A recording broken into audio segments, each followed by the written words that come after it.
الحمدللہ کفا و سلام علی عبادہ الذین اصطفیٰ اما بعد۔ محترم ناظرین، پروگرام فضائل اعمال کی اس نشست میں آپ حضرات کا استقبال ہے۔ السلام علیکم ورحمۃ اللہ وبرکاتہ۔ آج کی نشست کا موضوع ہے اتباع سنت۔ اعوذ باللہ من الشیطان الرجیم، بسم اللہ الرحمن الرحیم۔ لقد کان لکم فی رسول اللہ اسوۃ حسنہ، رب اشرح لی صدری ویسر لی امری واحلل عقدۃ من لسانی یفقہوا قولی، رب زدنی علما سبحانک لا علم لنا الا ما علمتنا انک انت العلیم الحکیم۔ تمام قسم کی تعریفات اللہ وحدہ لا شریک، خالق کائنات، مالک ارض و سماء اور مدبر ان سجاں کے لیے ہیں۔ اس کے بعد بے شمار درود و سلام نازل ہو جناب محمد رسول اللہ صلی اللہ علیہ وسلم پر کہ اللہ رب العالمین نے انہیں رحمت للعالمین بنا کر بھیجا۔ اللہم صلی علی محمد وعلی آل محمد کما صلیت علی ابراہیم وعلی آل ابراہیم انک حمید مجید۔ اللہم بارک علی محمد وعلی آل محمد کما بارکت علی ابراہیم وعلی آل ابراہیم انک حمید مجید۔ محترم ناظرین، میں نے سورہ احزاب سورہ نمبر 33 کی 21ویں آیت آپ کے سامنے پڑھی ہے۔ اس مناسبت سے میں اتباع سنت کے تعلق سے چند باتیں آپ کے سامنے رکھنا چاہتا ہوں۔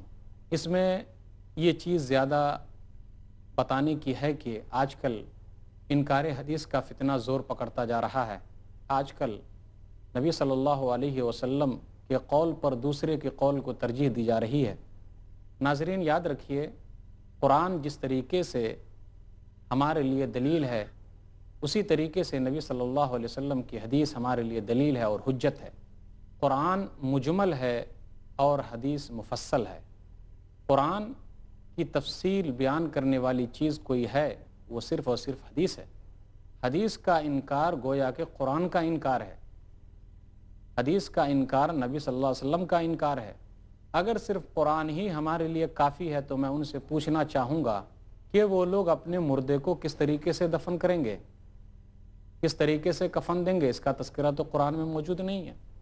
وہ اپنی میراث کو کس طریقے سے تقسیم کریں گے، اس کا تذکرہ قرآن میں موجود نہیں ہے کہ کس کو کتنا ملنا چاہیے۔ وہ اپنے لین دین تجارتی معاملات کیسے طے کریں گے، ہو ہی نہیں سکتا۔ نکاح کے طور طریقے کیسے ہوں گے، طلاق کے مسائل کس طریقے سے حل ہوں گے، ان تمام چیزوں کا حکم تو موجود ہے، لیکن تفصیلی طور پہ حدیث کے اندر موجود ہے۔ 5 وقت کی نماز ہے، لیکن نماز میں رکعتوں کی تعداد کہاں سے لائیں گے اگر ہم حدیث کا انکار کرتے ہیں، نہیں مانتے ہیں؟ جیسا کہ لوگوں کی تعداد بڑھتی جا رہی ہے، تو میں ان سے پوچھنا چاہوں گا کہ ہم حدیث کے بغیر 1 سیکنڈ بھی آگے نہیں بڑھ سکتے۔ حدیث کا انکار قرآن کا انکار ہے، مگر افسوس بہت سارے لوگ آج کل ہیں جو حدیث کا انکار کر رہے ہیں۔ بہت سارے لوگ ایسے بھی پائے جا رہے ہیں جو اپنے اماموں کے اقوال کو نبی صلی اللہ علیہ وسلم کے قول پر ترجیح دیتے ہیں۔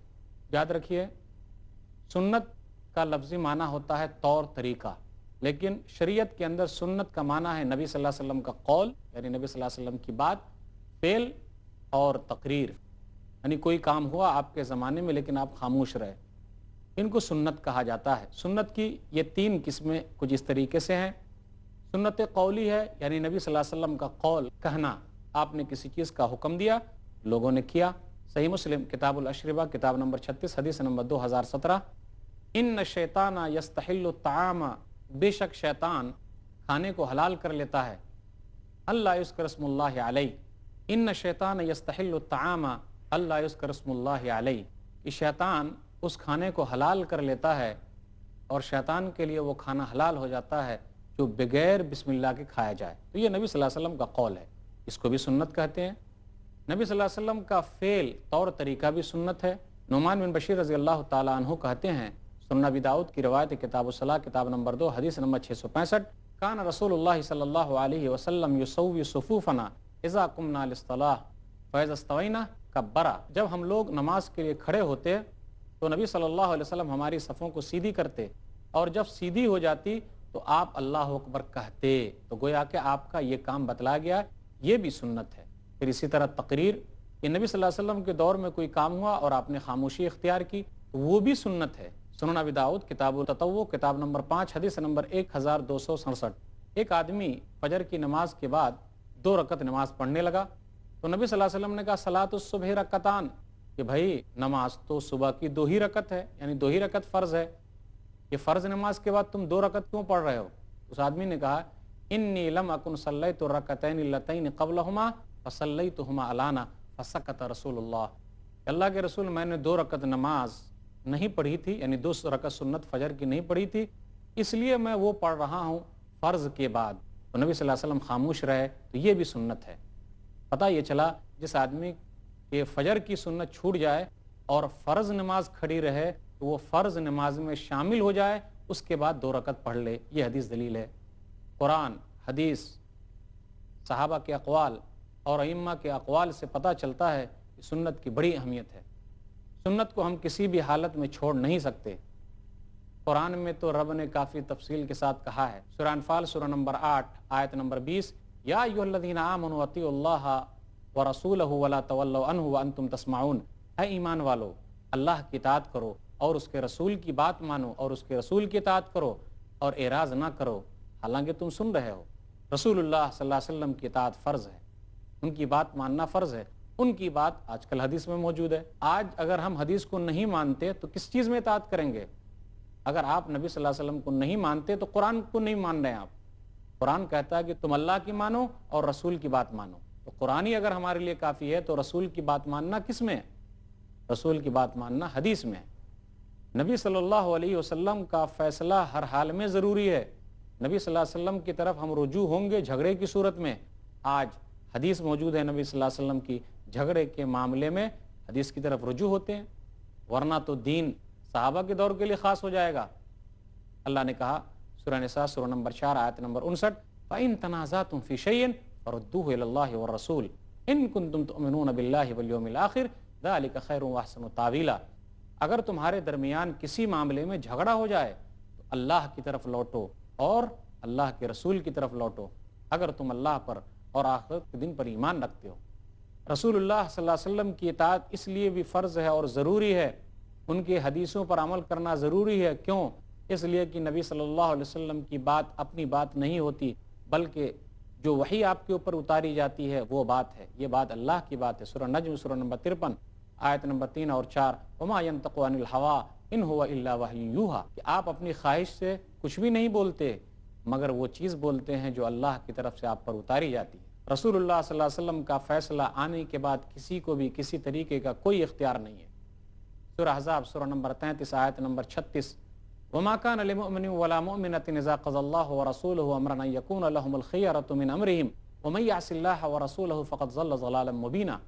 کسی مومن مرد اور کسی مومن عورت کے لیے اختیار ہے ہی نہیں جس میں اللہ کے رسول صلی اللہ علیہ وسلم کوئی فیصلہ سنا دیں اور وہ اپنا اختیار لے آئیں۔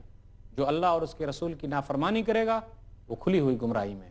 جو آدمی رسول اللہ کی بات نہیں مانتا صلی اللہ علیہ وسلم، جو نبی صلی اللہ علیہ وسلم کی حدیث کو نہیں مانتا، اس کا انکار کرتا ہے، وہ مومن ہے ہی نہیں۔